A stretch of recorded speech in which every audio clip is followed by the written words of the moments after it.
జనరల్‌గా ఏంటంటే చాలా మంది బీటెక్ స్టూడెంట్స్ క్రాక్ చేస్తున్నారనమాట.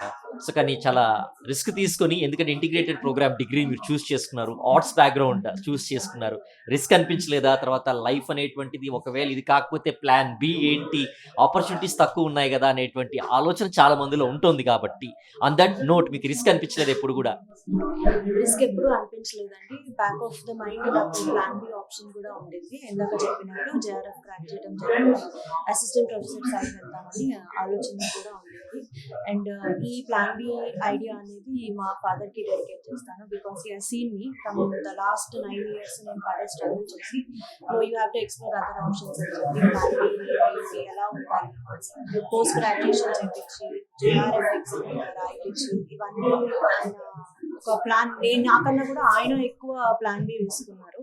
సో అప్పుడు నేను ఎప్పుడైతే ప్లాన్ బి మీద ఫోకస్ చేశానో నాకు నా ఎన్వైరన్మెంట్లో పాజిటివ్ వైబ్స్ రాయడం జరిగింది. నా కాన్ఫిడెన్స్ నాకు బిల్డప్ అయింది. ఇంతకుముందు 2 అటెంప్ట్స్ కూడా ఫెయిల్ అయినా కూడా ఈ థర్డ్ అటెంప్ట్లో సక్సెస్ అవ్వడం జరిగింది ఆ పాజిటివ్ అట్మాస్ఫియర్ వల్ల.